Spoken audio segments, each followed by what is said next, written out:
Hi everyone, আমি dahlia. আমার math channel Dalia's math টিচিংয়ে প্রত্যেককে স্বাগত জানাই। আজ আমি তোমাদের ক্লাস 6-এর একটা অলিম্পিয়াড ম্যাথ প্রবলেম সলভ করে দেখাবো। প্রবলেমটা হলো when the rational number p by q is divided by 4 by 5 then the result is minus 5 by 4. Find the value of the rational number p by q. Option A 1, option B minus 16 by 25, option C minus 25 by 16, option D minus 1.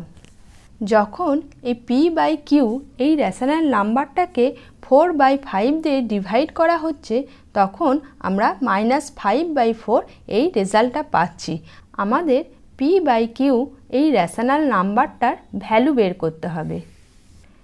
আমরা যদি এই প্রবলেমটাকে একটা mathematical expression দিয়ে express করি তাহলে দেখি আমরা কি পাই। এখানে বলেছে p by q is divided by 4 by 5, তাহলে লিখি p by q is divided by 4 by 5। তারপরে কি লিখেছে then the result is minus 5 by 4, তাহলে এটা ডিভাইড করার ফলে আমরা কি রেজাল্ট পাবো -5 by 4। এবার আমাদেরকে এই রিলেশনটা থেকে p by q এর ভ্যালু বের করতে হবে। আমরা ফ্র্যাকশনের রুল অনুযায়ী জানি যেটা দিয়ে আমরা ডিভিশন করব সেটা মাল্টিপ্লিকেশন সাইন দিয়ে উল্টে যাবে। তাহলে আমরা লিখি, এটার কোনো চেঞ্জ হবে না, এটা যা আছে সেটাই থাকবে। এটাকে করতে হবে কি মাল্টিপ্লিকেশন সাইন দিতে হবে, দিয়ে 5টা উপরে যাবে 4টা নিচে আসবে। এটা যেমন আছে তেমনই থাকবে।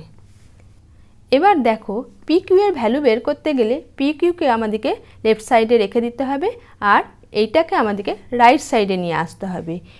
আমরা জানি যে কোনো ইকুয়েশনের কোনো নাম্বারকে ইকুয়াল সাইনের অন্যদিকে নিয়ে যেতে হলে যদি এই দিকে যোগ থাকে এইদিকে গেলে বিয়োগ হবে, যদি বিয়োগ থাকে এধারে এলে সেটা যোগ হবে, যদি গুণ থাকে এধারে এলে ভাগ হবে, যদি ভাগ থাকে এধারে নিয়ে এলে সেটা গুণ হবে, অর্থাৎ উল্টে যায়। তাহলে দেখো এখানে গুণ আছে, সুতরাং এই ফ্র্যাকশনটাকে আমরা এধারে নিয়ে এলে এটা ভাগ আকারে আসবে। তাহলে আমরা লিখি p by q equal to -5 by 4 divided by 5 by 4। আবার দেখো একই রকমভাবে ফ্র্যাকশনের ডিভিশন রুল এখানেও প্রয়োগ হবে, অর্থাৎ এটা ফিক্স থাকবে, এটা মাল্টিপ্লিকেশন সাইন হবে আর এই ফ্র্যাকশনটা উল্টে যাবে। -5 by 4 ইন্টু 4 by 5 হবে। তাহলে এটা কেটে যাচ্ছে আর এটা কেটে যাচ্ছে। তাহলে কত পাচ্ছি আমরা, মাইনাস চিহ্নটা রয়েছে আর পাচ্ছি 1।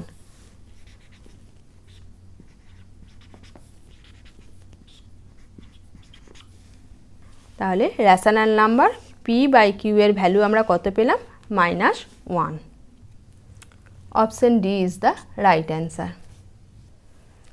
তোমরা ইকুয়েশনটা এইভাবে সলভ না করে এই ফ্র্যাকশনটাকে পরের লাইনে এইদিকে গুণ আকারে লিখে দিতে পারো, দিয়ে ক্যালকুলেশন করতে পারো, কিন্তু ওইটাতে বোঝার হয়তো একটু অসুবিধা থাকতে পারে, তাই আমি একটু ডিটেলসে করে দেখিয়েছি। এবার দেখো আমরা p by q এর ভ্যালু পেলাম -1। এটা ঠিক হয়েছে কি না আমরা এই রিলেশনটাতে বসিয়ে চেক করব যে এই রেজাল্টটা আসছে কি না। তাহলে p by q এর জায়গায় লিখলাম -1 ডিভাইডেড বাই 4 by 5।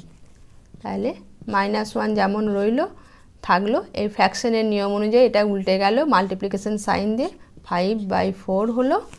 তাহলে -1 ইন্টু 5 ইকুয়াল টু কী লিখব -5 আর 4। তাহলে দেখো এই রেজাল্টটাই পেয়েছি, তাহলে আমাদের অ্যান্সার ঠিক হয়েছে। আমার ভিডিও যদি তোমাদের ভালো লাগে অবশ্যই লাইক করো, শেয়ার করো এবং আমার চ্যানেলকে সাবস্ক্রাইব করো। যদি কিছু জানানোর থাকে কমেন্টে লিখে জানিও। ভালো থেকো, বাই বাই।